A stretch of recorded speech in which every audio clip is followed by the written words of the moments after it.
అందరికీ నమస్కారం. మన తెలుగు కథల లోగిలికి మళ్ళీ స్వాగతం. ఈ రోజు మనం ఒక ఆసక్తికరమైన జానపద కథను చెప్పుకోబోతున్నాం. ఊరందరికీ ఇష్టుడైన మల్లన్ను ఊరి జమీందారు ఎందుకు దేశ బహిష్కరణ చేయాలనుకున్నాడు? మల్లన్న తన సమయస్ఫూర్తితో ఆ గండం నుండి ఎలా బయటపడ్డాడు? ఈ కథ చూశాక మీరు కూడా అంటారు, మల్లన్న ఏం తెలివిరా నీది అని. పదండి ఆ విశేషాలేంటో చూసేద్దాం.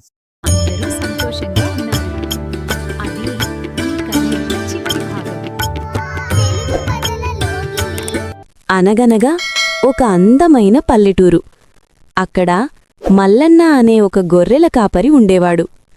మల్లన్న దగ్గర ధనం లేదు కాని అపారమైన జ్ఞానం, సమయస్ఫూర్తి ఉండేవి. ఊరిలో ఎవరికి ఏ ఆపద వచ్చినా మల్లన్న తన తెలివితేటలతో చిటికెలో పరిష్కరించేవాడు. మల్లన్న ఉండగా మనకేం భయం? మన ఊరికి అతడే బలము, అతడే జ్ఞానం. ఎలాంటి కష్టం వచ్చినా మల్లన్న ఉంటే చాలు, పరిష్కారం తప్పక దొరుకుతుంది. అయ్యా, ఊరంతా ఆ మల్లన్న జపం చేస్తోంది, మీకంటే అతనే తెలివైనవాడని చెప్పుకుంటున్నారు.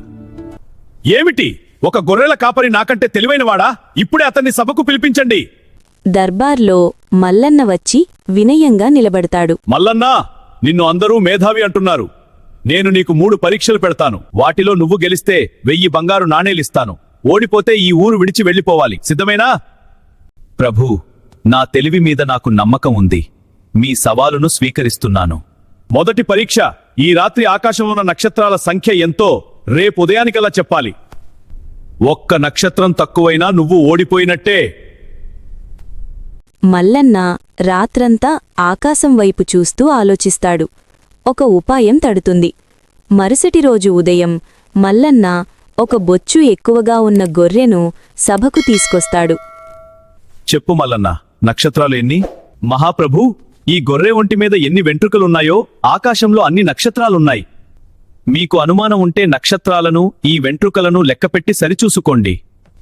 అదెలా సాధ్యం? అక్షరాల సాధ్యం ప్రభూ. మీరు నక్షత్రాలను లెక్కపెట్టగలిగితే నేను వెంట్రుకలను లెక్కపెట్టి చూపిస్తాను. సరే, రెండో పరీక్ష, మా తోటలో ఉన్న ఆ ఎండిపోయిన పాత మామిడి చెట్టు రేపు ఉదయానికల్లా చిగురించి పండ్లు కాయాలి, లేదంటే ఊరు విడిచి వెళ్లడానికి సిద్ధంగా ఉండు. అలాగే ప్రభూ. ఆ రాత్రి మల్లన్న తన మిత్రులతో కలిసి అడవికి వెళ్లి పచ్చని ఆకులు, పండిన మామిడి పండ్లను సేకరిస్తాడు. ఆ ఎండిన చెట్టుకు చాలా జాగ్రత్తగా వాటిని అతికిస్తాడు. మరుసటి రోజు జమీందారు తోటలోకి వచ్చి చూసి షాక్ అవుతాడు. ఎండిన చెట్టు పండ్లతో కళకళలాడుతోంది. ఇది అసాధ్యం. నువ్వు మంత్రం వేశావా? లేదు ప్రభూ, ఇది నా తెలివితేటల మహిమ. కాని ఒక నియమం, ఈ పండ్లు చాలా పవిత్రమైనవి. జీవితంలో ఒక్క అబద్ధం కూడా ఆడనటువంటి వ్యక్తి మాత్రమే ఈ పండ్లను కోయాలి. మీరు అబద్ధాలు ఆడి ఉండరు కదా, మీరే కోసి మాకిస్తారా? నేను ప్రతిరోజూ అబద్ధాలు ఆడతాను కదా, ఇప్పుడు నేను పండు కోయలేను అని చెబితే పరువు పోతుంది. కోస్తే చెట్టు మహిమ వల్ల నాకేదైనా అవుతుందేమో.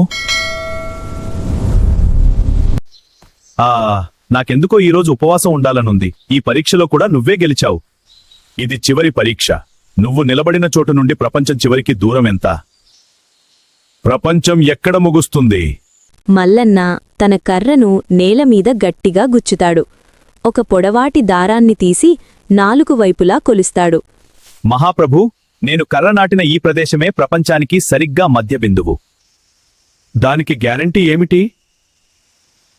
మీ దగ్గర కొలిచే సాధనాలుంటే కొలిచి చూడండి. ఒక్క అంగుళం అటూ ఇటూ ఉన్నా నేను ఓటమిని ఒప్పుకుంటాను. మల్లన్నా, నీ తెలివితేటల ముందు నా గర్వం ఓడిపోయింది. నువ్వే మేధావివి. జమీందారు ప్రపంచాన్ని కొలవడం ఎవరికీ సాధ్యం కాదని గ్రహించి తలదించుకుంటాడు. జమీందారు 1000 బంగారు నాణాలు మల్లన్నకు ఇస్తాడు. ఊరి జనం ఆనందంతో చప్పట్లు కొడుతుంటారు. మల్లన్న ఆ డబ్బుతో తన అవసరాలు తీర్చుకోవడమే కాకుండా ఊరిలో ఒక ధర్మశాలను, బడిని కట్టించాడు. జమీందారు తన తప్పు తెలుసుకొని ప్రజల క్షేమం కోసం పనిచెయ్యడం మొదలుపెట్టాడు.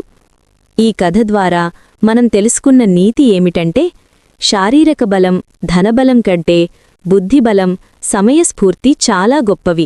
హాయ్, ఎలా ఉంది ఈ కథ? ఈ కథ ఎలా ఉందో మీ అభిప్రాయాన్ని కామెంట్స్ రూపంలో తెలియజేయండి. అలాగే ఈ వీడియోను లైక్ చేయండి, మీ ఫ్రెండ్స్కు షేర్ చేయండి. మరిన్ని మంచి కథల కోసం మా ఛానల్ ను సబ్స్క్రైబ్ చేసుకోండి. మరో మంచి వీడియోతో మళ్ళీ కలుద్దాం. అంతవరకు సెలవు. నమస్కారం.